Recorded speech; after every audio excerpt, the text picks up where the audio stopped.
Morning my dear student.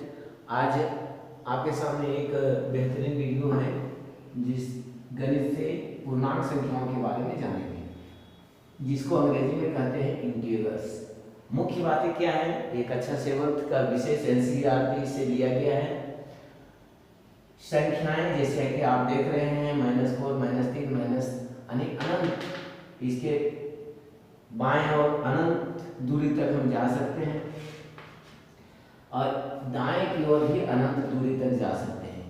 ये zero से जहाँ शुरू हो रहा है तो जीरो के बाएं तरफ ये बायां हो गया और ये दायां हो गया। तो बायां तरफ जितना भी दूरी चलते जाएंगे वो माइनस होता जाएगा और ये दाहिने तरफ प्लस होता जाएगा। मतलब कि जीरो से सभी जितने भी धनात्मक पूर्णांक होते हैं वे सभी बड़े होते हैं और जीरो से जितने भी ऋणात्मक पूर्णांक होते हैं वो सभी छोटे होते हैं। अर्थात यदि हम यहाँ 4 लें और 0 लें तो बड़ा कौन होगा? तो बड़ा 0 होगा। इसका मतलब हुआ कि यदि हम जैसे कुएं से यदि हम रस्सी बाल्टी को खींचते हैं, पानी खींचते हैं, तो ऊपर की ओर जैसे ही जाता है ये बाल्टी ऊपर की ओर जैसे ही पानी के स्तर से ऊपर जाता है ये प्लस होता जाता है और जब हम इसे नीचे की ओर करते हैं तो माइनस होता जाता है। तो ये समझ लीजिए ये 0 से -1, -2 ये नीचे जाएगा तो ये +2 होता जाएगा। तो ऊपर की ओर जितना भागेगा उतना बड़ा होगा, नीचे की ओर जितना जाएगा उतना माइनस होता जाएगा। तो यहाँ हम एक पूर्णांक संख्या को बताने का कोशिश कर रहे हैं कि पूर्णांक संख्या होता क्या है। ये तो संख्या के बारे में धनात्मक संख्या है, ऋणात्मक संख्या है, 0 है, लेकिन पूर्णांक संख्या होता क्या है? तो वैसा संख्या जो पूरा हो, आधा अधूरा नहीं हो। 1, 2, 1, 2, 3, तो 1 है, 2 है, 3 है, तो ये क्या है? पूर्णांक है। मतलब कि 1/2 नहीं है, 1/2 नहीं है, 1/4 नहीं है, 1/4 नहीं है, इस तरह का नहीं है ना। तो या तो दशमलव में नहीं है, 1/1/4, तो 1 पूर्णांक कहते हैं। जब हम इसको कैसे पढ़ते हैं? 1/1/4, इसका अर्थात ये पूर्णांक है, ये पूर्णांक नहीं है। तो आप समझ गए पूर्णांक से जितने भी पूर्णांक होते हैं वो हमेशा 0 से बड़े होते हैं।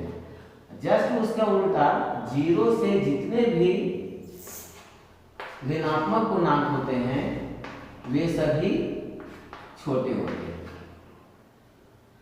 एक खासियत देखिए कि पूर्णांकों का क्रम विनिमय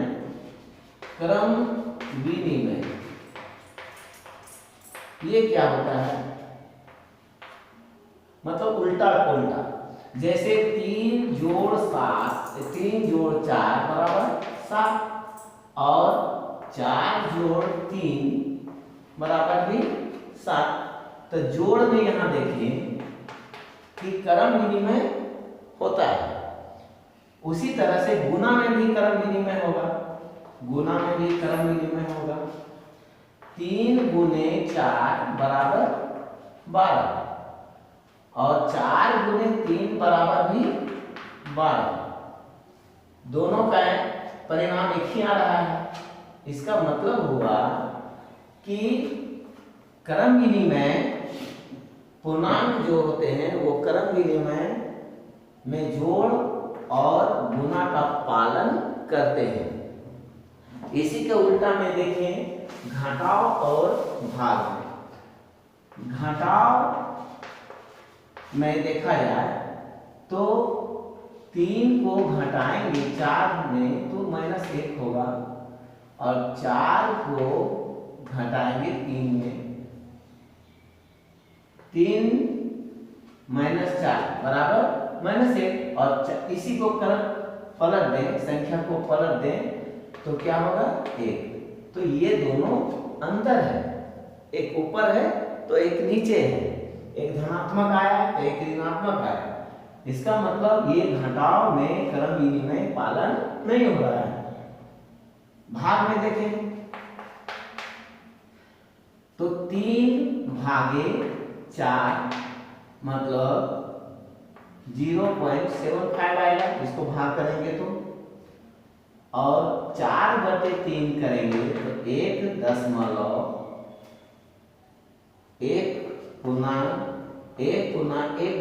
मतलब 1.333 आएगा। तो यहाँ भी देखा जाए तो एक दोनों का परिणाम है, एक नहीं है। यहाँ गुना में देखें, ये गुना में देखें तो दोनों का परिणाम एक आया, जोड़ में देखें तो ये दोनों का परिणाम एक आया। मतलब गुणांकों का क्रम विनिमय जोड़ में और गुना में दोनों में हो सकता है, होता है, हो सकता नहीं बल्कि होता ही है। और घटा और भागा में इसका क्रम विनिमय का पालन नहीं करता है।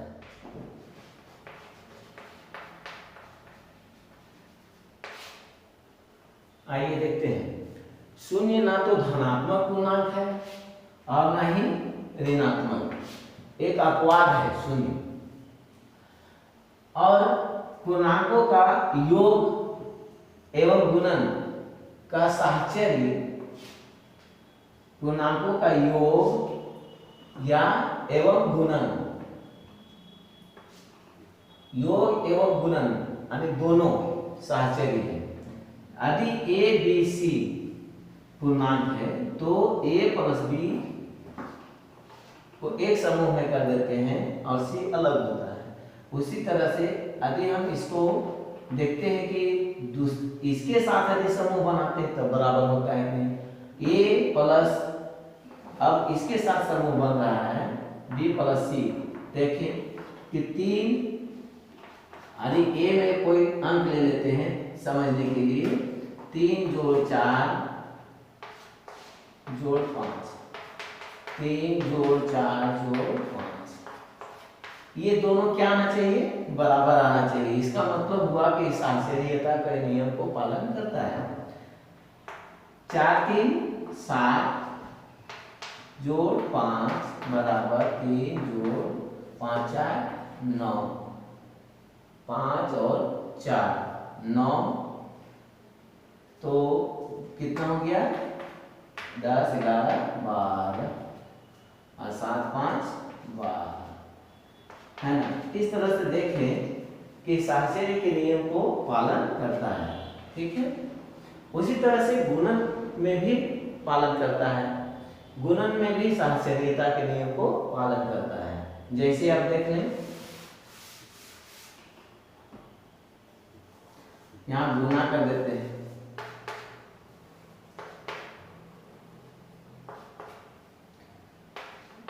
वही अंक रखते हैं,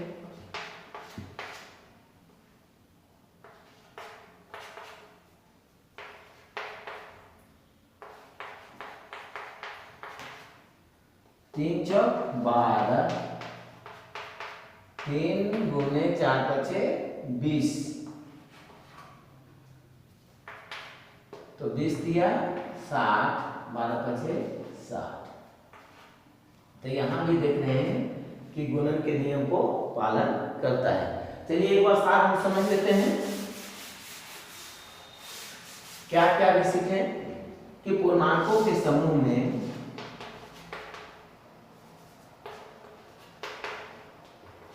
ये अनंत जाएगा, ये भी अनंत जाएगा। पूर्णांकों के समूह में बाएं तरफ जाने से छोटा होता जाता है, दाएं तरफ जाने से बड़ा होते जाता है। 0 ना तो धनात्मक पूर्णांक है और ना ही ऋणात्मक पूर्णांक है।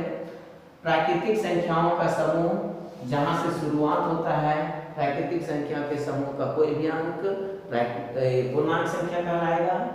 और पूर्ण संख्याओं को जैसे यहाँ से एक इसको इंक्लूड कर देते हैं, यदि यहाँ तक आ जाते हैं तो ये पूर्ण संख्या बनते हैं। पूर्ण संख्या जैसे सबसे छोटी पूर्ण संख्या 0, तो ये सबसे छोटी पूर्ण संख्या से लेकर प्राकृतिक संख्याओं के सारे समूह क्या कहलाएंगे? पूर्णांक कहलाएंगे। पूर्णांकों की क्या विशेषता होगी कि जितने भी सम संख्या भी होंगे, सम संख्याओं का समूह पूर्णांक संख्या कहलाएगा, विषम संख्याओं का समूह पूर्णांक संख्या कहलाएगा, भाज्य संख्याओं का समूह पूर्णांक संख्या कहलाएगा। तो चलिए हम देखते हैं अभाज्य संख्याओं का भी समूह पूर्णांक संख्या कहलाएगा। अर्थात पूर्णांक संख्या अंक गणित का रीड है, इसे बढ़िया से समझ लें। धनात्मक पूर्णांक या धनात्मक पूर्णांकों का भागफल, दो धनात्मक या ऋणात्मक या धनात्मक पूर्णांकों का भागफल सदैव धनात्मक होता है। दो ऋणात्मक पूर्णांक हो या दो धनात्मक पूर्णांक हो, यहां प्लस, तो ये हमेशा कट जाता है, यानी कि प्लस हो जाता है। अर्थात हम देखें 2 दूनी 4, 2 तिया 6, 2/3, ये धनात्मक में आए और ये धनात्मक तो है ही, तो इसका भी परिणाम धनात्मक ही होगा। इसीलिए दो ऋणात्मक संख्या हो या धनात्मक संख्या हो, जब भी देखें ये भी ऋणात्मक था, ये भी ऋणात्मक था, अंश हर दोनों ऋणात्मक थे, तो ऐसी स्थिति में भी परिणाम क्या निकलता है? धनात्मक निकलता है।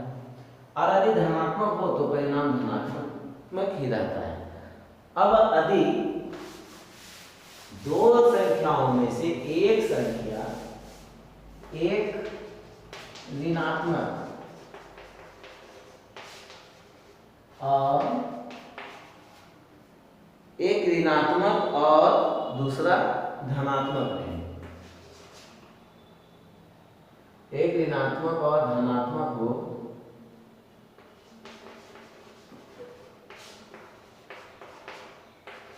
तो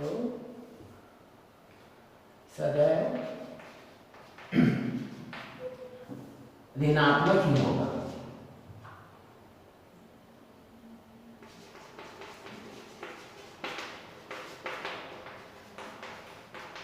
जैसे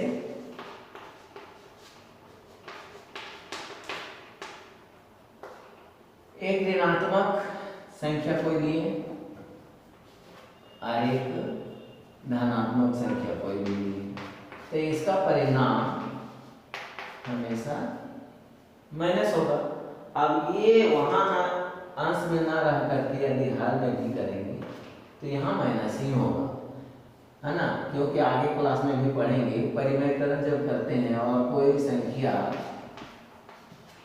यदि माइनस में हो तो परिमेयकरण करने समय -1 से हम गुणा कर सकते हैं, अंश और हर दोनों में।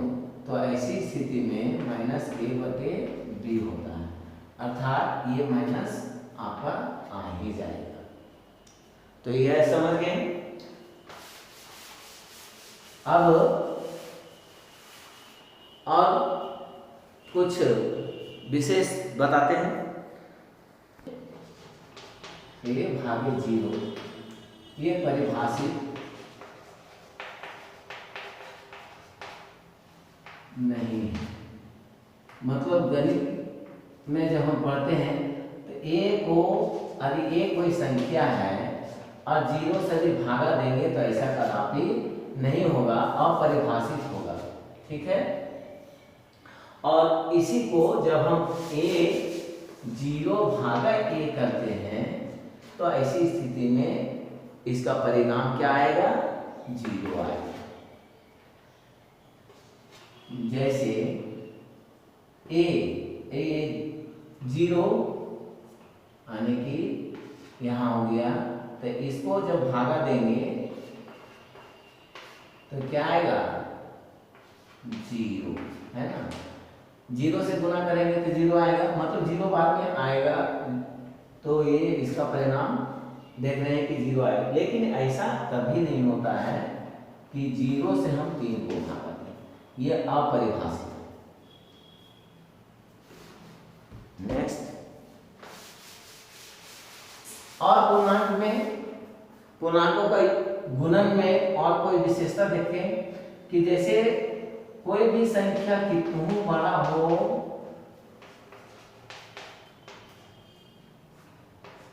यदि ऋणात्मक की संख्या, ऋणात्मक अंकों की संख्या विषम हो, ऋणात्मक अंकों की संख्या विषम हो, चाहे अंक कुछ भी हो तो उसका तो गुणनफल होगा। लेकिन यहाँ देखें 1 2 3 4 5, कितने ऋणात्मक संख्याएं हैं? 5। 5 क्या है? एक विषम संख्या है, तो इसका आंसर जब भी होगा तो माइनस में होगा। ये गुणनफल तो अपने जगह पर रहेगा, लेकिन इसका आंसर हमेशा माइनस में होगा।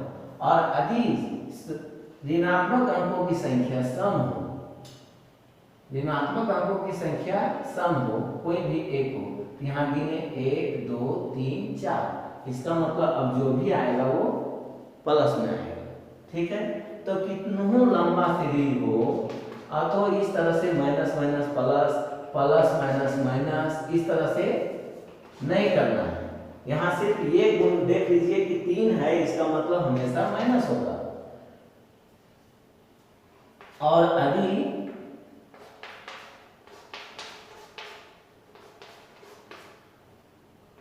माइनस की संख्या 4 हो, तो 1 2 3 4, अब यहाँ एक प्लस है, और भी हो सकता है प्लस में, या संख्या यहाँ छिपा हुआ है या लिखा हुआ है, जो भी है ना। तो हम यहाँ चिन्ह देखेंगे, तो चिन्ह में देखते हैं कि प्लस की संख्या यहाँ 1 है, यहाँ 2 है, तो प्लस से कोई लेना देना आपको नहीं है। माइनस का देखिए, माइनस में 1 2 3 4, इसका मतलब इसका आंसर जो होगा वो प्लस में होगा। ओके।